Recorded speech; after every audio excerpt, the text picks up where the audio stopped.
Après-midi, dans cette seconde partie d'après-midi, je vais vous présenter deux interventions, je vais plutôt les modérer, deux interventions, une de Maurice Lemoine et une autre de Daniel Sierra. La première, celle de Maurice, donc, ce sont les enjeux des élections législatives au Venezuela. Et merci Maurice de nous informer parce qu'en fait, c'est le 6 décembre, c'est-à-dire c'est dimanche en fait. C'est dimanche prochain, oui. Ouais, dimanche prochain. Donc, vraiment, c'est formidable de nous apporter des informations parce que j'en profite de l'occasion pour dire que merci Maurice de toute la documentation que tu envoies, les articles que tu envoies. Ça permet d'avoir des informations que nous n'avons nulle part sur le Venezuela et sur la Bolivie aussi.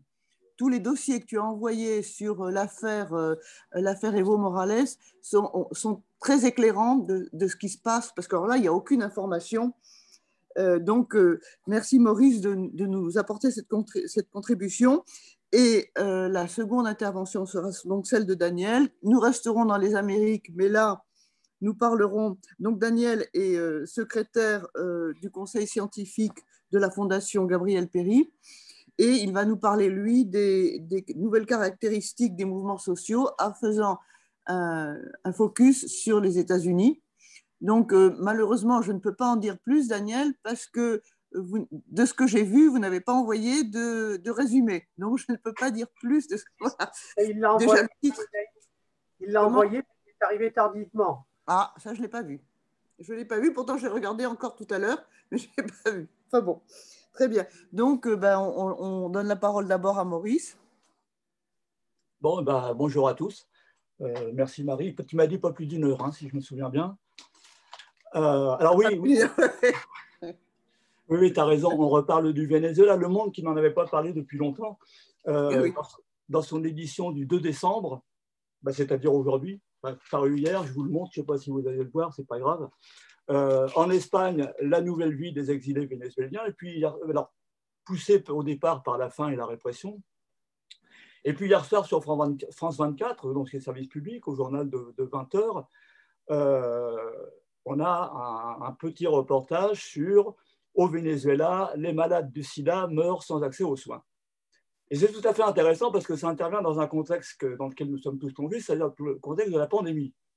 La pandémie, c'est quoi? C'est États-Unis, 267 000 morts, Brésil, 159 000, Mexique, plus de 100 000, Pérou, 35 000, Colombie, plus de 30 000, Argentine, plus de 30 000, Venezuela, 920. Venezuela, 920. Cuba, 136. Mais ce qui intéresse France 24, c'est au Venezuela, les malades du sida meurent sans accès aux soins.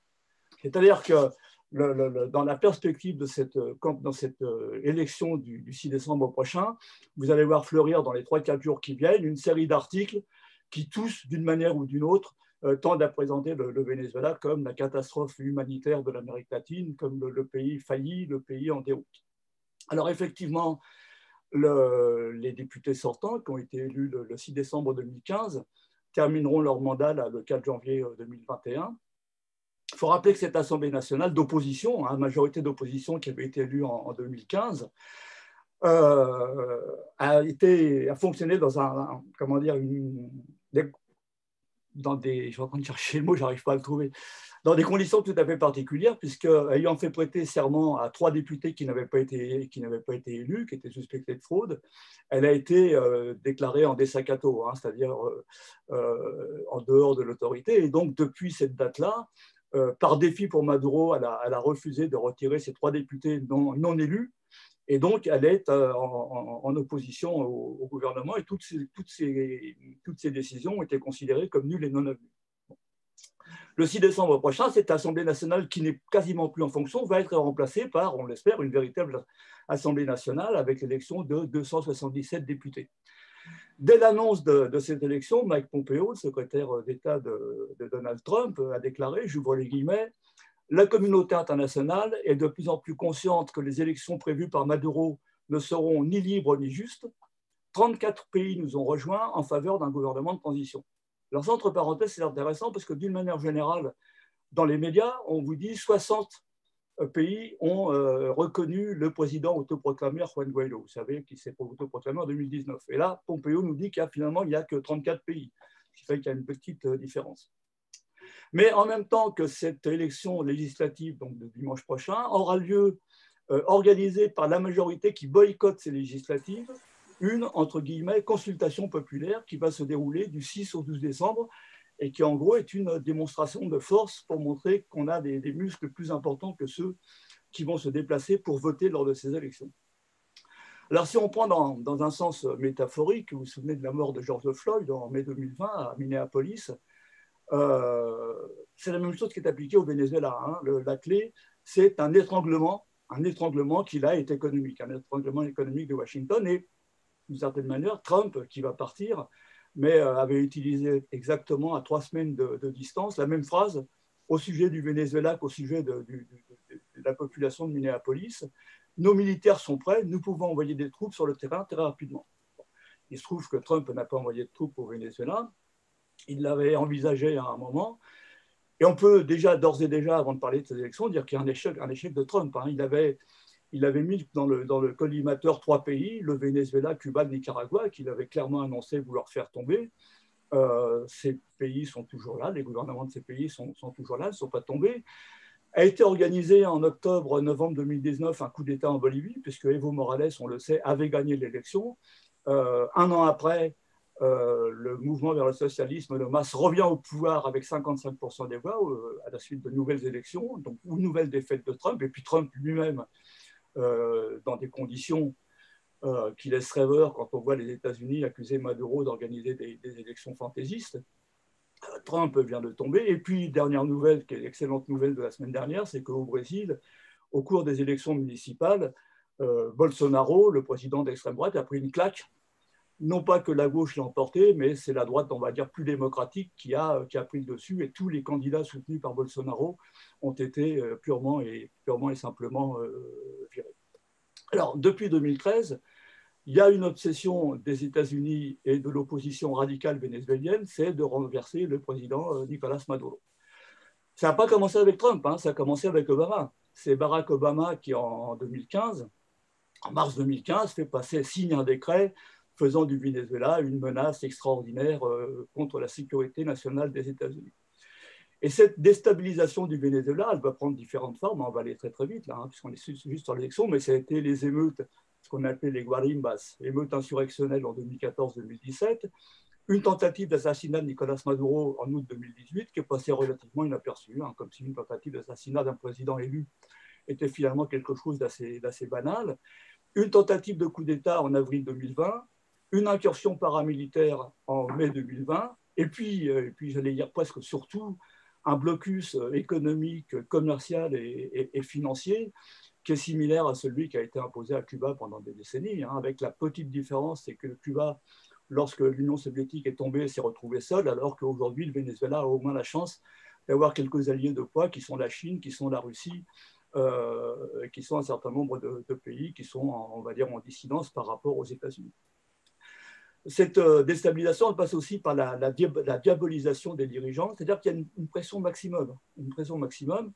La pression la plus importante étant ce qu'on appelle habituellement les sanctions, et qui sont en réalité des mesures coercitives unilatérales, hein, c'est-à-dire qu'en fait, une sanction, il faut avoir une autorité morale pour sanctionner quelqu'un, que ce soit un gamin, que ce soit un subordonné ou que ce soit un pays, et les États-Unis n'ont aucune autorité morale. Donc on parle de mesures coercitives unilatérales à travers la confiscation des biens vénézuéliens à l'étranger, de manière à étrangler économiquement le pays, ce qui est le cas, et le pays est dans une situation absolument catastrophique, hein, pour les Vénézuéliens.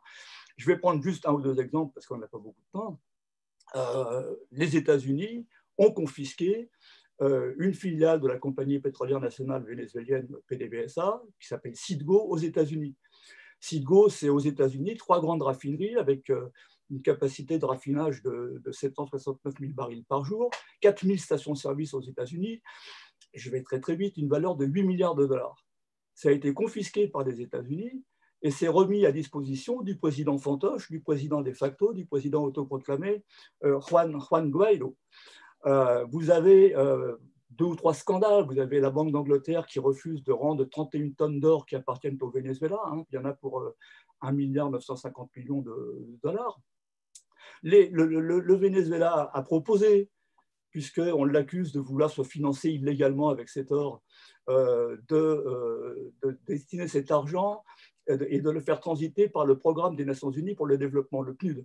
Il a dit, écoutez, voilà, ne nous redonnez pas l'argent à nous, donnez-le au PNUD, qui va nous aider, qui va nous aider pour 600 millions de dollars à acheter des médicaments pour 400 000 personnes dans les hôpitaux, des médicaments obstétriques pour les femmes enceintes, des médicaments pour 243 pharmacies communautaires, et puis on va mettre 450 millions de dollars pour des fournitures jetables pour 400 000 opérations chirurgicales, 245 centres de santé, 3 000 stimulateurs cardiaques, des réactifs pour les labos, des pièges de rechange pour le matériel. Et la Banque d'Angleterre dit non. Et lorsque vous voyez France 24 qui vous dit les malades du sida ne peuvent pas se soigner au Venezuela, c'est ça. C'est-à-dire que vous avez la conséquence, mais on ne vous parle jamais de la cause. La cause, ce sont évidemment les sanctions économiques qui sont imposées au Venezuela. Alors, depuis janvier 2019, on a un président autoproclamé qui a établi une sorte de gouvernement parallèle faisant de Bogota la capitale du Venezuela, puisque en fait, c'est dans l'ambassade des États-Unis à Bogota qu'est installé quasiment le palais présidentiel. Je vous parlais tout à l'heure de la diabolisation du Venezuela, de la diabolisation de Maduro. Alors encore, je vais prendre un exemple très très simple, et je vais vite, vous le comprenez, mais vous allez comprendre l'absurdité de tout ça. En septembre 2020, tous nos médias, commencés par Le Monde, reprennent une information. Le Haut Commissariat aux droits de l'homme de l'ONU annonce que les forces de sécurité vénézuéliennes ont assassiné 5094 personnes depuis 2014. 5094 personnes depuis 2014. Sauf que ce qui est un peu bizarre, c'est qu'un an auparavant, Le Monde nous annonçait, grand titre, sur quasiment une double page, les forces de sécurité vénézuéliennes ont assassiné 18 000 personnes depuis 2016. Alors déjà, on passe de 2018 à depuis 2016 à 5094 depuis 2014.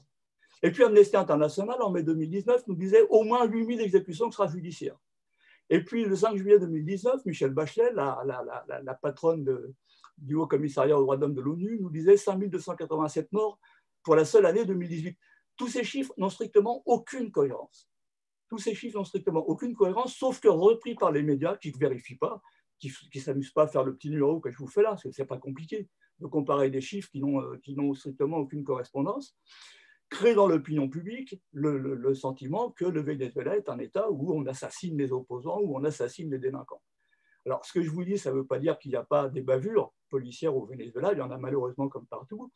Il y a un certain nombre de plaintes qui sont justifiées, mais la diabolisation du Venezuela à travers ce type de campagne est absolument ridicule. On parle de diabolisation, là on a le top du top qui a été fait à la fin mai de cette année, lorsque le gouvernement des États-Unis, le ministre de la Justice, BA2R s'appelle, j'ai oublié son prénom, inculpe Nicolas Maduro pour narcoterrorisme et offre 15 millions de dollars à qui va permettre de le capturer. Alors c'est la loi du Far West, ça peut faire sourire, mais ça rentre dans l'ensemble de cette opération.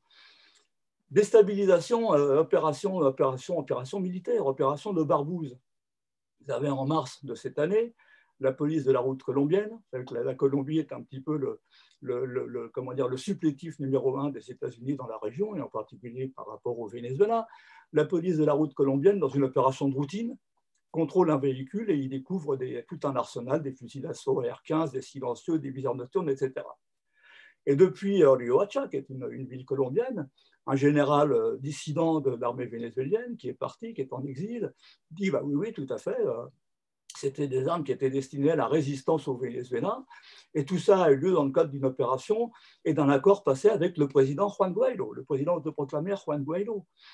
Et personne ne prend trop ça au sérieux, sauf que quelques jours plus tard, il y a effectivement une tentative d'incursion au Venezuela qui est menée, donc qui fait 8 morts, les mercenaires sont arrêtés, et on se rend compte que tout ça est mené par un mercenaire américain qui dirige une compagnie de sécurité américaine qui s'appelle John Goodrow, qui est un ancien béret vert des États-Unis, et qu'on va découvrir ultérieurement, il y a eu un accord qui a été signé. Il y a eu un accord qui a été signé par le président autoproclamé Juan Guaidó.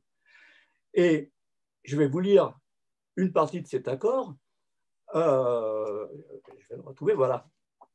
Le contrat est signé le 16 octobre 2019 entre donc Goudreau, le mercenaire américain, Juan Guaido, président autoproclamé du Venezuela, l'un de ses conseillers, Juan José Rendón. J'ouvre les guillemets. Les prestataires de services conseilleront et assisteront le groupe associé, ça c'est le groupe du président imaginaire, dans la planification et l'exécution d'une opération pour capturer, arrêter, éliminer Nicolás Maduro. C'est-à-dire on est dans un contrat de type mafieux. Ce document, il est public. Ce document, il est connu. Ce document, il est compris. Il a été confirmé par le Washington Post. C'est-à-dire qu'on n'est pas ici dans le délire complotiste de gens qui voudraient soutenir Maduro à tout prix. Or, les organisateurs, et en particulier le Goudreau en question, vit actuellement en toute tranquillité aux États-Unis. Guaido, il a échoué. Je veux dire, en 2019, l'idée, c'était de trouver un Pinochet. Guaido n'a jamais eu aucun pouvoir au Venezuela, il ne contrôle rien. Guaido, c'est un fantoche pour l'opinion internationale. L'idée, en faisant de Guaido président intérimaire, comme l'appelle Trump, c'était que des militaires vénézuéliens se retournent contre Maduro. Il fallait trouver un Pinochet. Évidemment, ça aurait été moins caricatural que Pinochet en 1973, dans la mesure où ce Pinochet aurait rendu immédiatement le pouvoir à des civils. Un peu comme ce qui s'est passé au Honduras en 2009, où les militaires ont sorti Manuel Zelaya, mais pour ne pas apparaître comme des dictatures, ont rendu immédiatement le pouvoir aux civils. Mais il n'en demeure pas moins que ce qui a été recherché au Venezuela, c'était un militaire pour retourner l'armée contre Maduro. Et les États-Unis et Guaido n'ont pas trouvé ce militaire. Et donc, on est dans un échec total, et même Trump a révélé il y a quelques mois qu'il considérait Guaido comme un enfant qui n'a pas ce qu'il faudrait, alors entre parenthèses dans le pantalon, et qu'il a perdu son autorité.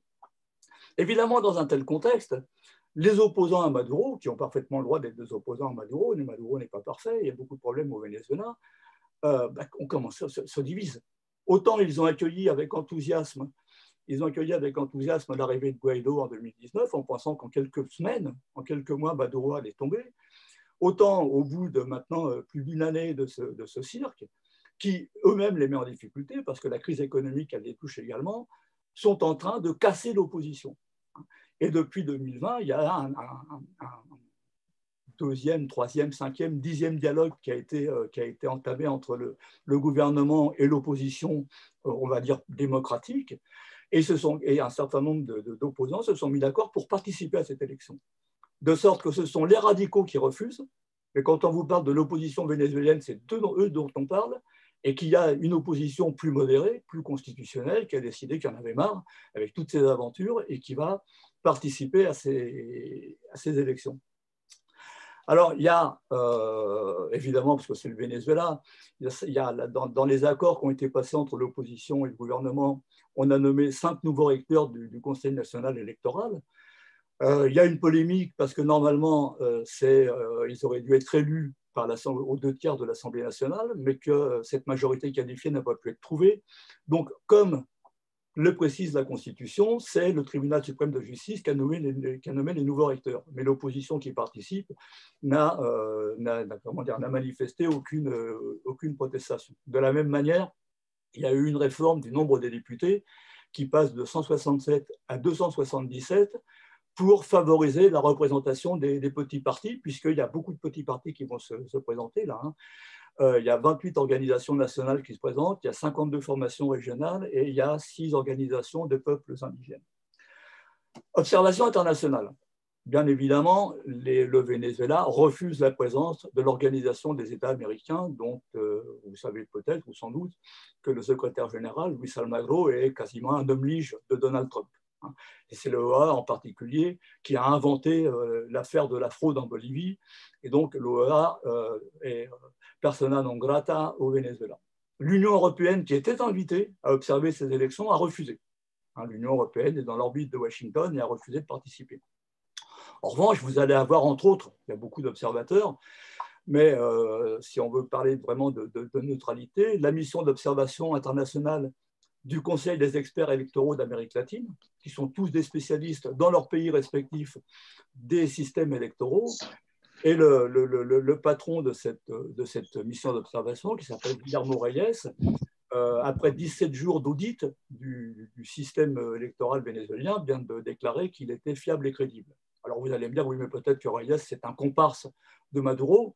Non, non. Guillermo Reyes est colombien et c'est l'ancien vice-ministre de la Justice d'Alvaro Uribe. Il a été vice-ministre de la Justice pendant 22 mois jusqu'en 2008. Et Alvaro Uribe, c'était un ennemi juré, évidemment, vous le savez, du président Hugo Chavez. Ce qu'on peut prévoir, je fais rarement ça, je ne prévois jamais ce qui se passe à l'avance, mais là, je peux vous raconter ce qui va se passer. On va évidemment avoir une forte abstention dimanche prochain.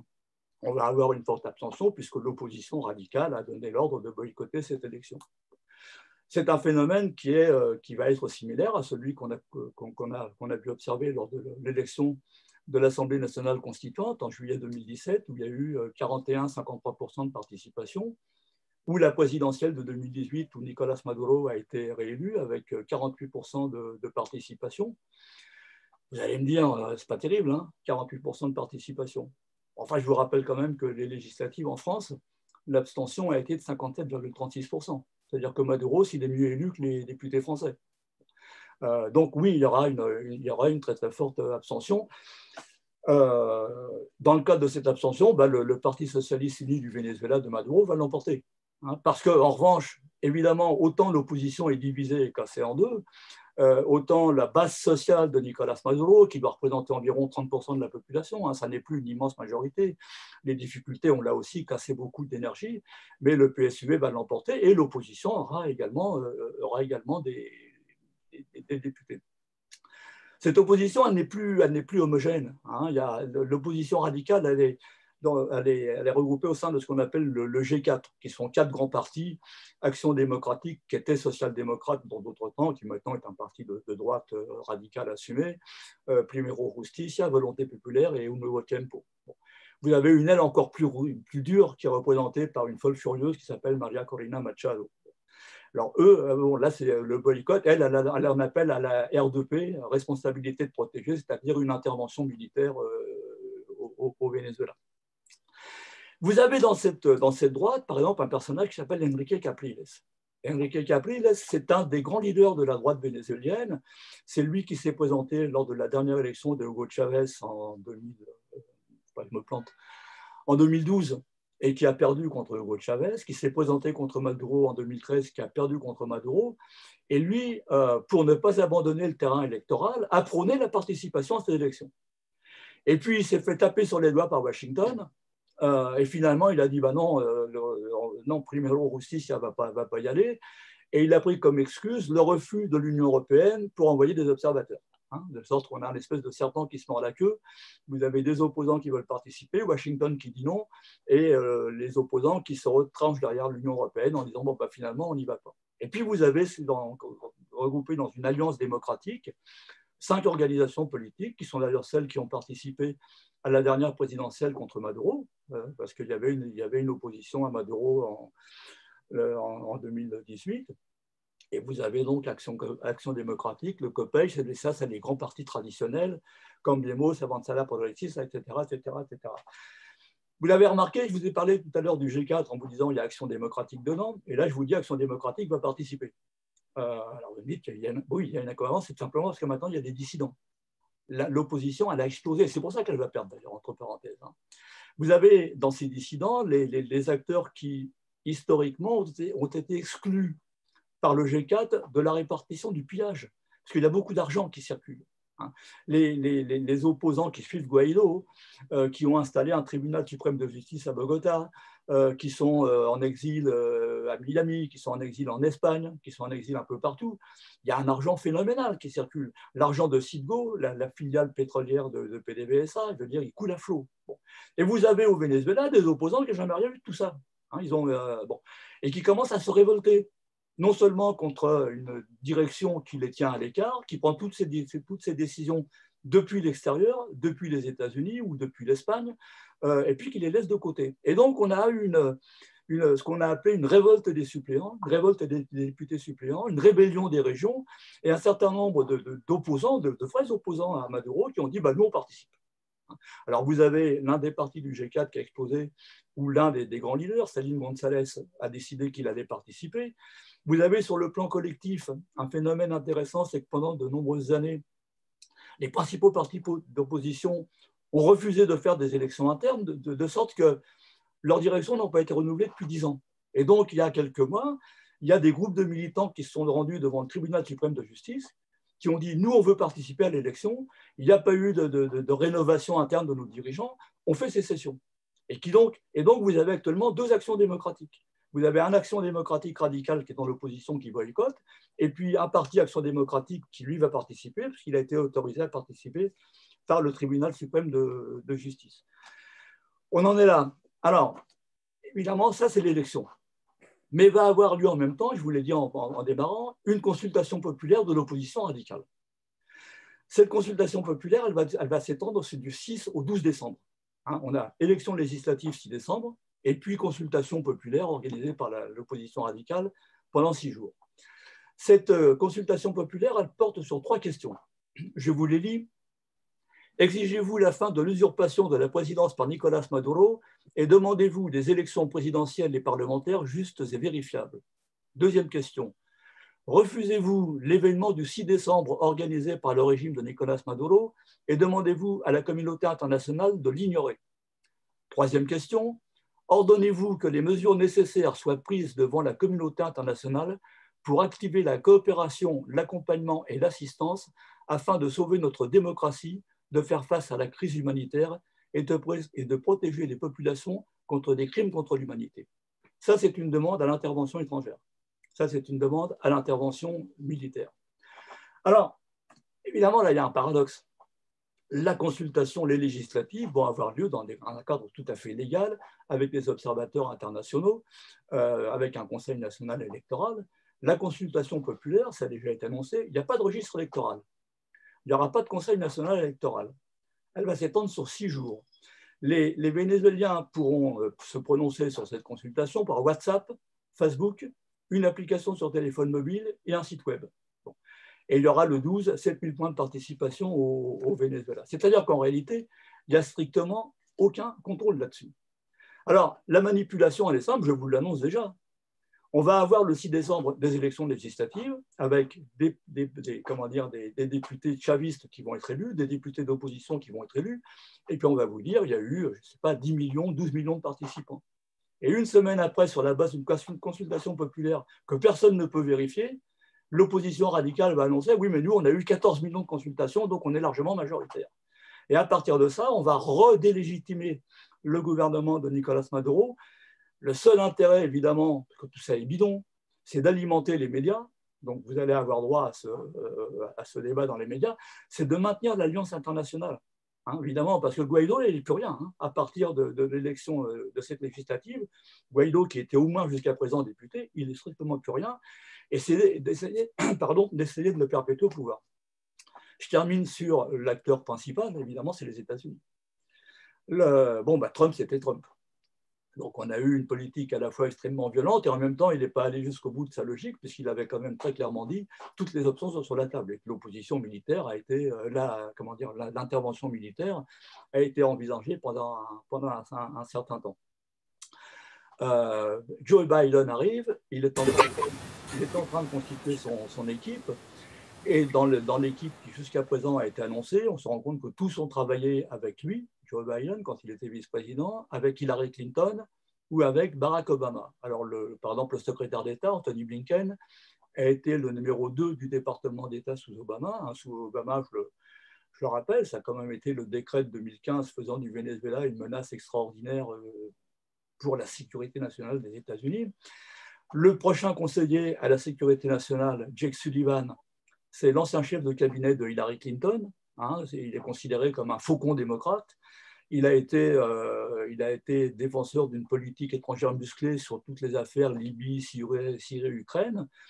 Et en gros, ce qu'on peut imaginer dans la position des États-Unis, c'est qu'évidemment, avec Biden, la menace d'intervention militaire est écartée, ce qui est déjà une bonne chose, et que dans le cadre d'un retour au multilatéralisme. Hein. La politique prioritaire des États-Unis, ça va être de tenter d'influencer les alliés du Venezuela, qui sont la Chine, qui sont Cuba, qui sont la Russie, pour qu'elle laisse tomber Maduro. On le sait déjà, par exemple sur Cuba, Cuba bénéficie toujours du pétrole vénézuélien et le discours des États-Unis, ça va être nous on vous fournit du pétrole, mais lâchez Maduro.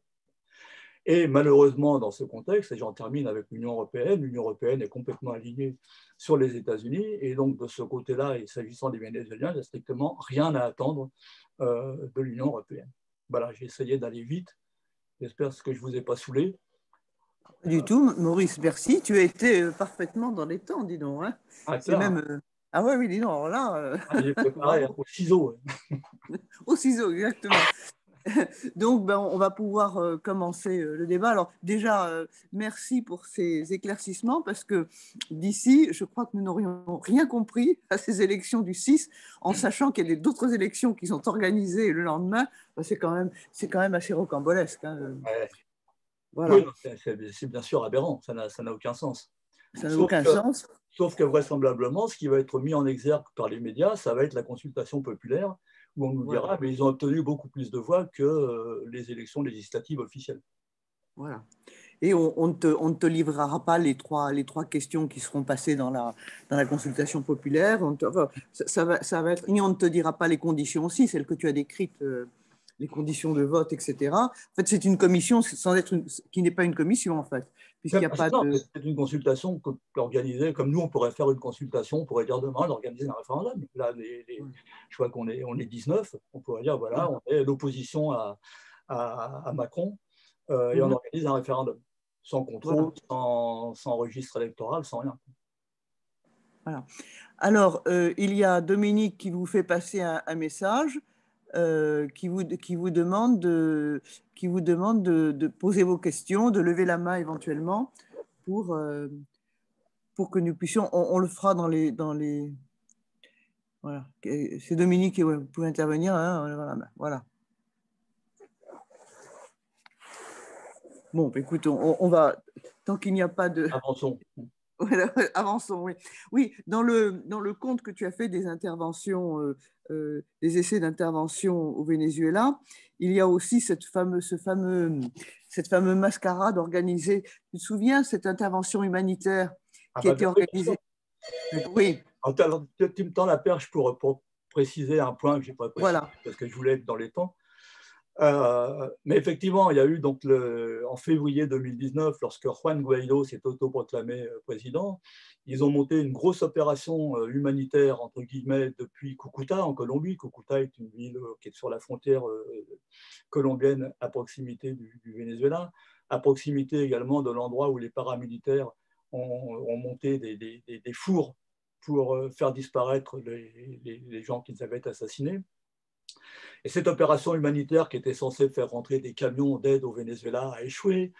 En particulier, il y a eu une scène qui est demeurée célèbre, dans laquelle on voit un camion brûlé et dans lequel on a, dans un premier temps, accusé Maduro d'avoir brûlé des camions d'aide humanitaire. Et puis on a découvert depuis, là encore, ça a été confirmé par...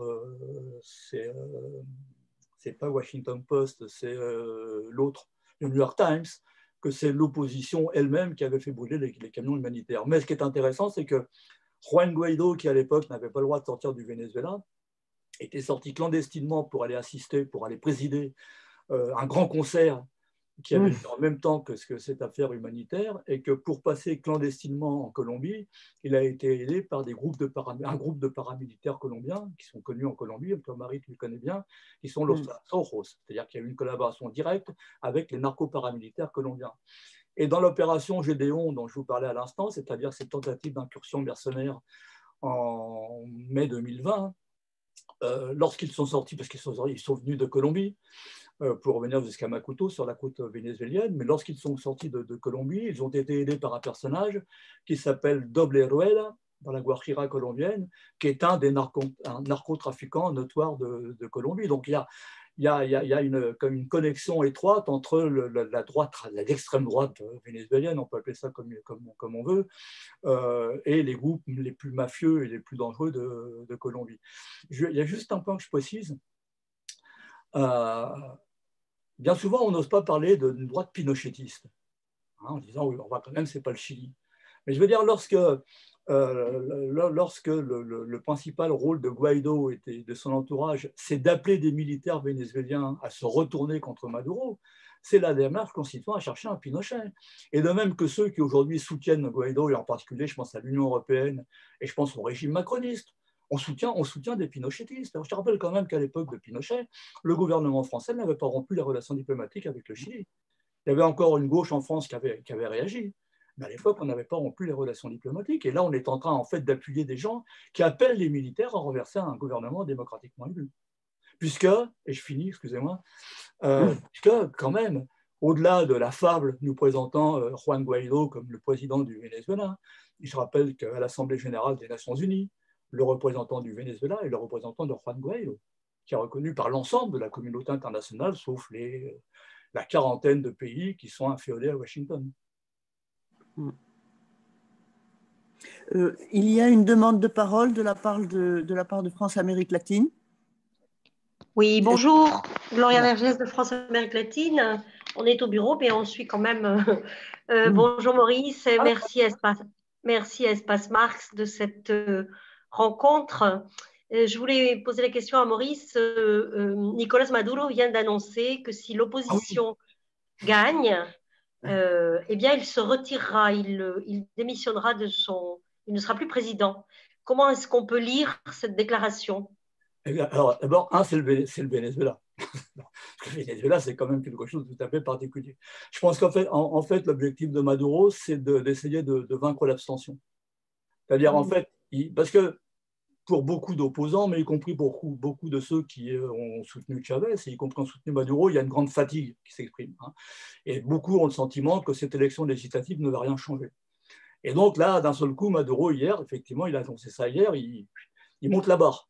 Il dit, écoutez, voilà, si l'opposition gagne, je m'en vais. Et je pense, là pour le coup, c'est une analyse qu'on peut faire comme ça, un peu à l'emporte-pièce, qu'en fait, il essaie de vaincre l'abstention, c'est-à-dire de légitimer l'élection par une abstention moins forte que celle qu'on attend, à la fois en motivant les opposants à aller voter et en mobilisant son camp pour ne pas perdre. On peut imaginer ça. Et puis peut-être aussi, c'est le fait que il a aussi le souci, je pense, de montrer qu'on est dans un pays démocratique, que s'il perd, il perd. Ce qui a toujours été le cas au Venezuela, entre parenthèses. Chaque fois que les chavistes ont perdu l'élection, ils ont accepté la défaite. En 2015, ils ont perdu l'Assemblée nationale. Si l'opposition n'avait pas été dans un délire de faire prêter serment à des députés qui n'avaient pas été élus, l'Assemblée nationale, avec majorité d'opposition, aurait tenu son rôle.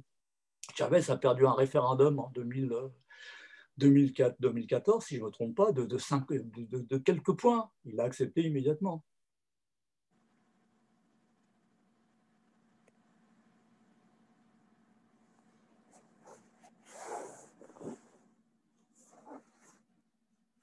Oui, pour revenir au fameux concert humanitaire qu'ils ont organisé à la frontière, ce qui était très intéressant aussi, c'est de voir qui était dans l'organisation, ce fameux concert.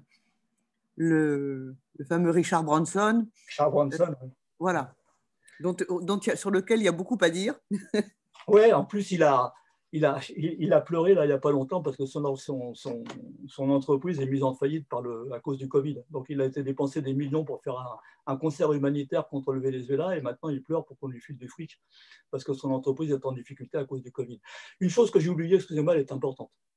Je me reprochais. Non, ben oui, j'oublie toujours plein de trucs. Mais... Non, il y a une nouveauté dans cette élection dans le camp chaviste. C'est que pour la première fois se présentent des dissidents du chavisme contre Maduro. Alors, plutôt non, vous voyez, je me présente pas contre Maduro, mais en critique à Maduro.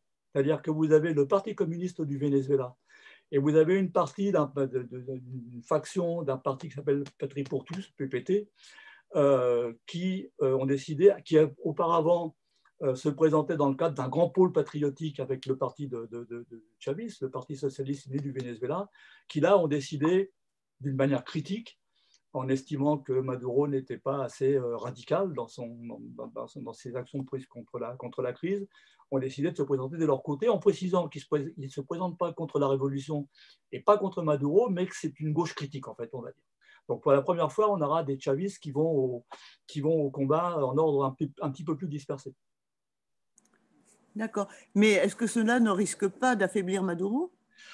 En l'occurrence, non, parce que en imaginant une Assemblée nationale reconstituée avec le Parti socialiste uni du Venezuela, avec une opposition de droite et le PCV et le PTT d'opposition de gauche, sur les grands, comment dire, sur les grands objectifs, ils resteront fidèles à la révolution. Et disons que c'est un aiguillon pour le Parti socialiste uni du Venezuela, qui jusqu'à présent était un peu hégémonique quand même. Ça, c'est toujours la situation dans laquelle vous avez un parti qui est le plus important et puis les partis satellites qui, toujours dans ces situations-là, s'estiment lésés ou estiment qu'on ne les écoute pas assez, et parfois c'est vrai d'ailleurs. Donc là, pour le coup, voilà. Mais c'est aussi le fait de l'augmentation du nombre des députés qui permet à ces partis d'envisager d'avoir des élus. Voilà, tout est lié en fait. Est-ce qu'il y a d'autres questions, Dominique? Sinon, je continue. Tu vois s'il y a des questions là? Voilà. Une question. Voilà, non. Demande la parole, non, voilà. Donc, bah, écoute, je continue dans mes questions. Est-ce que tu as des informations sur tous ces Vénézuéliens qui sont partis, notamment en Colombie, mais qui se sont répandus dans le monde et qui étaient la preuve de l'horreur du régime chaviste ou du régime post-chaviste, etc., etc. Parce que, comme tu le sais, en Colombie, il y en a eu, je crois près d'1 million. Et à mon dernier voyage, à ma grande surprise, on m'a parlé de plusieurs cas de Vénézuéliens qui étaient repartis chez eux, parce que non seulement, alors je ne sais pas ce qui s'est passé, quelles ont été les campagnes pour qu'ils émigrent comme ça, mais en tout cas, manifestement, ils n'ont pas trouvé ce qu'ils attendaient dans les pays dans lesquels ils se sont, entre guillemets, réfugiés. Entre autres, exploitation dans le travail. Enfin, on m'a parlé de cas, mais absolument abominables, de gens qui se sont fait exploiter dans le travail sans se faire payer, etc., etc., et qui étaient, ma foi, très déçus, ce qui semblerait dire qu'on leur a promis des choses qui n'ont pas été tenues.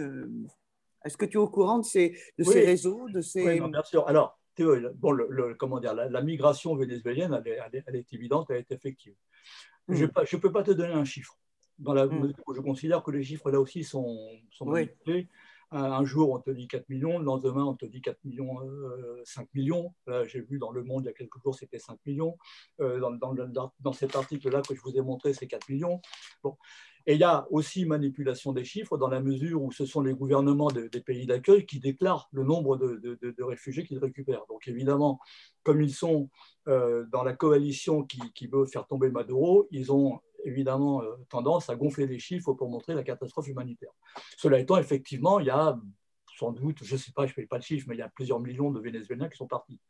Ils sont partis du fait de la crise économique, tout bêtement. Je veux dire, ça, c'est le même phénomène que les migrants d'Amérique centrale qui partent de Honduras, etc.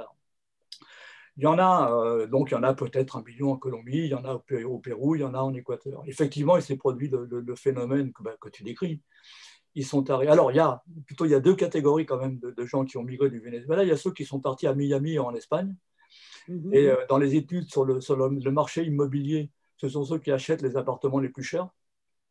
Donc là, c'est les gens qui ont du fric qui sont partis, puis tu as les pauvres airs qui sont partis parce que la vie est devenue vachement compliquée au Venezuela. Quand je vous racontais que le gouvernement essaye de récupérer l'or de la Banque d'Angleterre pour pouvoir acheter des médicaments, ça veut dire que la population n'a plus de médicaments, c'est la galère pour manger, malgré les mesures qui ont été prises par le gouvernement. Donc il y a des gens qui partent.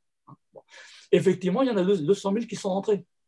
Il y en a 200 000 qui sont rentrés ces derniers mois parce que dans le cadre de la pandémie, ils ont été complètement laissés à l'abandon dans des pays comme la Colombie, comme le Pérou, comme l'Équateur, alors qu'au Venezuela, il y a des mesures extrêmement strictes et efficaces qui ont été prises. Donc, il y a effectivement des Vénézuéliens qui rentrent actuellement. La migration, c'est le fruit de la crise économique. La crise économique, c'est le fruit des sanctions.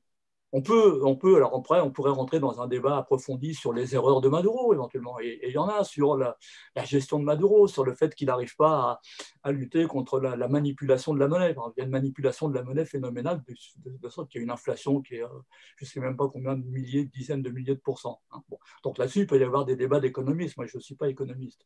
Mais le fond du problème, ce sont les sanctions. Alors c'est très marrant d'ailleurs parce que nos médias, quand ils parlent de l'Iran, sont capables de nous expliquer que la situation économique est catastrophique à cause des sanctions américaines. Et quand il s'agit du Venezuela, apparemment, c'est autre chose. C'est uniquement la faute à Maduro. Il y a des trucs très bizarres. Donc, effectivement, il y a une migration, oui, bien sûr. La vie est devenue difficile au Venezuela. Ça amène à réfléchir sur le fait qu'il reste encore que le parti le plus important du Vénézuélien, le plus organisé, c'est encore le Parti socialiste uni du Venezuela, le PSUV de Maduro. Que la force politique la plus forte, c'est encore le chavisme. Alors, ils sont 30%. Mais ça veut dire que face à cette crise, les mesures qui ont été prises ont été effectives. C'est-à-dire qu'il y a 2 ans, il y a 3 ans, c'était la cata intégrale. Depuis, le gouvernement a réussi, par exemple, sur le plan alimentaire, à mettre en place ce qu'on appelle les comités locaux d'approvisionnement et de production, dans lesquels la population reçoit chaque mois les produits de base, riz, pâtes, etc., etc., etc., etc. Les pâtes, par exemple. Le Venezuela, c'est un pays tropical. Il n'y a pas de blé. Donc, tout le blé du Venezuela, il doit être importé. La multinationale Cargill, qui importait du blé, a abandonné le Venezuela, a fermé toutes ses installations au Venezuela. Le Venezuela, aujourd'hui, importe ses pâtes, les pâtes alimentaires, de la Turquie. C'est-à-dire que le Venezuela survit grâce à la Russie, la Chine, la Turquie, l'Iran, avec des échanges pétrole contre pâtes, contre riz, etc., etc. C'est-à-dire que c'est la démerde. C'est vraiment la démerde parce que les sanctions unilatérales des États-Unis ne touchent pas que le Venezuela. Vous avez un certain nombre d'armateurs chypriotes de n'importe quel pays qui avaient des navires apportant en particulier des produits pour le secteur pétrolier au Venezuela qui ont été sanctionnés. Toutes les compagnies qui travaillent avec le Venezuela sont sanctionnées. Rosneft, la compagnie pétrolière russe, a été sanctionnée par les États-Unis parce que c'est une compagnie, c'est une entreprise qui est en partie privée, Rosneft. On sait qu'elle est russe, mais ce n'est pas une entreprise d'État. Rosneft a arrêté de travailler avec le Venezuela et c'est une compagnie d'État qui maintenant établit les relations. L'Iran, c'est pareil. L'Iran a envoyé du pétrole au Venezuela, d'abord dans des cargos avec des armateurs. Les armateurs ont été sanctionnés. Aujourd'hui, ce sont des pétroliers qui sont des pétroliers de l'État iranien. Je rebondis, comme on dit dans les débats, sur l'histoire du pétrole. C'est un truc qui revient régulièrement dans les médias. On dit comment ce pays, qui est le plus grand pays producteur de pétrole, peut avoir des pénuries d'essence. En ce moment, il y a des pénuries d'essence au Venezuela. Tout simplement parce que l'industrie pétrolière vénézuélienne a été bâtie depuis la fin du 19e siècle avec une technologie américaine. Aujourd'hui, les raffineries n'ont plus accès aux pièces de rechange. Aujourd'hui, les raffineries, quand il y a un problème, ne peuvent plus avoir de pièces pour réparer. Donc, c'est la cata. Bon. Donc, il faut trouver des solutions de rechange. Le pétrole vénézuélien, c'est un pétrole lourd. C'est-à-dire qu'il faut le raffiner dans des conditions particulières. Pour ça, il faut des produits additifs qui, jusqu'à présent, venaient des États-Unis. Les États-Unis les bloquent. Le Venezuela ne peut plus raffiner son pétrole, ne peut plus produire d'essence. Voilà, alors c'est un ensemble de facteurs. Là, tu vois, on a papoté une demi-heure, donc je peux un tout petit peu aborder les problèmes. Quand sur un média, on te donne 3 minutes, tu ne peux pas expliquer tout ça. Et même là, vraiment, je frôle tous les problèmes, mais il faudrait rentrer plus en détail. Voilà. Et je vais même t'arrêter pour te dire que Dominique a demandé la parole et je vous demanderai à l'un et l'autre d'essayer d'être bref. Question oui, mais dans les réponses aussi, puisque nous sommes là sur le temps. Dominique, je te laisse la parole. Non, très rapidement. C'est surtout parce qu'on avait reçu un jeune doctorant qui était venu nous parler un peu de la situation au Venezuela et qui faisait un petit peu sa thèse sur les structures de base qui avaient commencé à se mettre en place sous Chavez, justement au Venezuela. Et malheureusement, il n'a pas pu retourner là-bas puisque la situation s'est dégradée à un moment donné. Est-ce que toi, tu as des éléments un petit peu plus qui puissent nous aider à voir comment se comporte la base sociale chaviste ou madurienne, si tu veux, dans la situation actuelle, où on en est, je dirais, de la vie sociale et de la vie politique. Bon, la vie politique, tu nous as donné des éléments. Je crois qu'on voit à peu près la situation, mais du point de vue populaire, quelles sont les attaches voilà, comment se comportent les rapports entre partis politiques et population. Alors, les secteurs populaires, ils sont fatigués, parce que la situation est très dure. Bon, ça, c'est un fait. Après, dans n'importe quel autre pays, je pense que le président, le pouvoir serait tombé. Il n'est pas tombé au Venezuela, de même qu'il n'est pas tombé à Cuba, mais Cuba est un régime, on va dire, beaucoup plus autoritaire que celui que le régime vénézuélien. Bon, on n'a pas au Venezuela un parti unique et puis une structure un peu rude parfois. Sauf qu'on a oublié un certain nombre de choses. Par exemple, la démocratie à la Chavez, c'est la démocratie protagonique. Alors, c'est un mot qui est très très laid, mais en gros, c'est la démocratie participative. Il y a au Venezuela 46 000 conseils communaux qui ont été créés. C'est ça qui tient au Venezuela, c'est les conseils communaux. Il y a 1600 communes. C'est une structure que Maduro a annoncé vouloir renforcer encore après l'élection si le PSOE l'emporte. C'est-à-dire qu'il y a au sein des mouvements populaires, il y a un double phénomène, la défense de la révolution et la défense de la dignité. C'est-à-dire que même dans les mouvements populaires, les gens qui sont fatigués par la situation et qui, y compris, peuvent pour une raison ou une autre en vouloir à Maduro, n'acceptent pas que ce soit l'étranger qui leur impose ces conditions. Ça, c'est vraiment un réflexe de dignité nationale. Les Vénézuéliens sont très forts.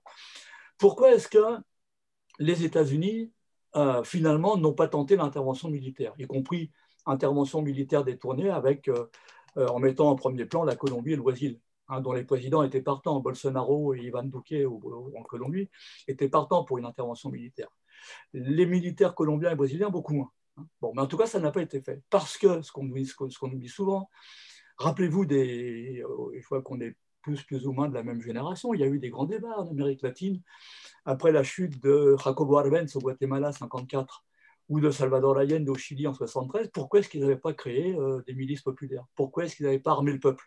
Le Venezuela l'a fait. Le Venezuela l'a fait. Vous avez l'armée vénézuélienne, qui pour le moment est loyale, dans son immense majorité, et il y a les milices populaires bolivariennes.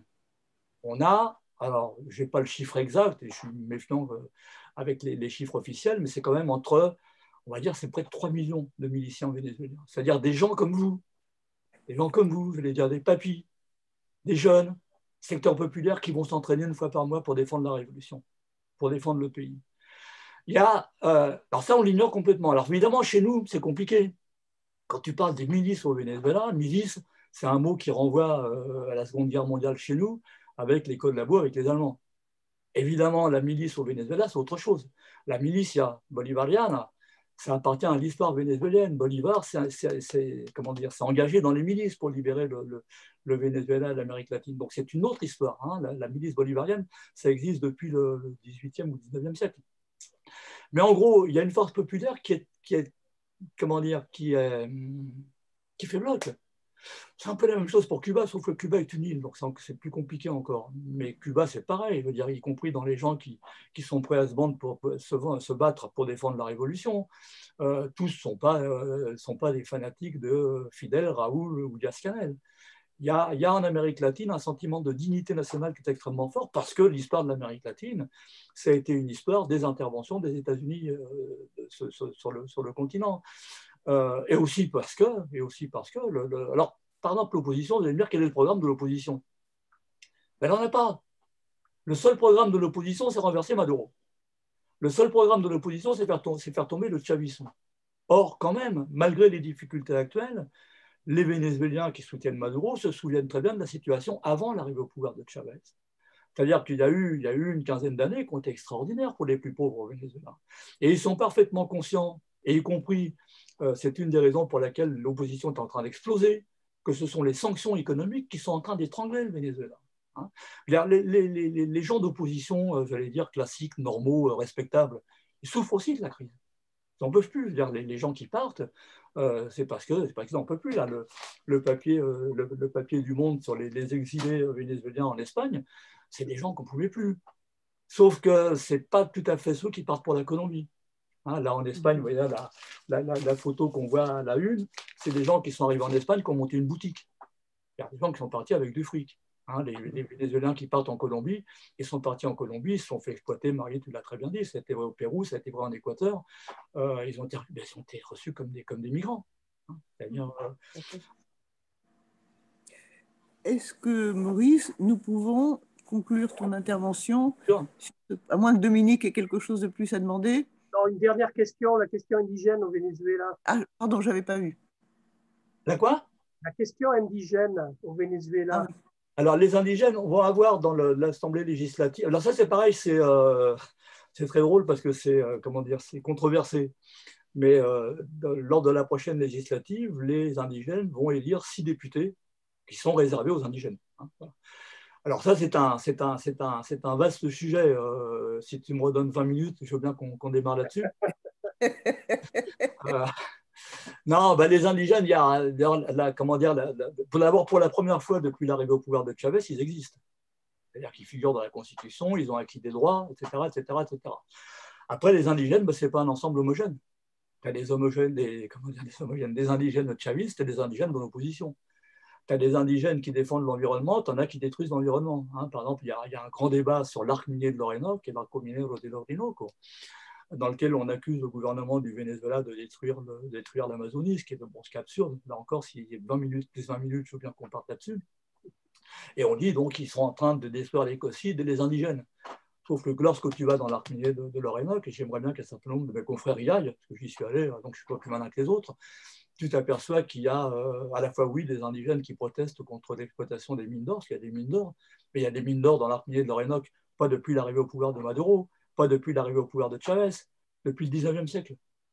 Alors, il y a 250 000 travailleurs qui vivent des mines d'or. Bon, est-ce qu'il faut les exterminer au napalm? Et en même temps, tu te rends compte que dans les indigènes qu'Amnesty International nous présente comme ceux qui sont maltraités par le gouvernement vénézuélien, ben, les Pemon, par exemple, sont des gens qui exploitent l'or, comme les autres. Hein, ils sont pas plus protecteurs de l'environnement que les autres. Et lorsque il y a eu cette fameuse affaire de l'entrée de l'aide humanitaire au Venezuela depuis la Colombie, mais il y a eu la même opération qui a été tentée depuis le Brésil, et il y a des indigènes, Pemon, qui ont participé à cette opération, qui ont affronté l'armée vénézuélienne. Il y a eu des chocs extrêmement, extrêmement rudes.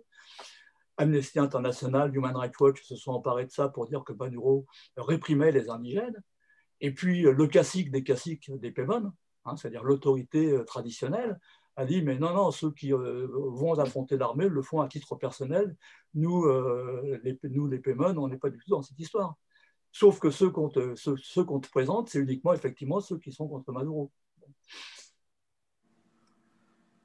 D'accord. Écoutez, on réinvitera, et c'est pareil, on en a discuté tout à l'heure avec Maurice. Maurice sera réinvité pour une conférence ou des conférences supplémentaires dans l'année qui vient. Donc, moi, j'ai envie de le remercier personnellement et vous remercier aussi. Et puis, comme ça, on va passer effectivement à Daniel pour que les choses se lancent. Oui, Daniel, vas-y, je vois que tu as levé la main. Non, je n'ai pas levé la main, j'applaudis à Maurice. Non, non, ce n'est pas une main levée, c'est au contraire. C'est tellement passionnant que il faut que j'arrive à rentrer maintenant dans le. Tu sais bien, vous savez comment c'est. Voilà.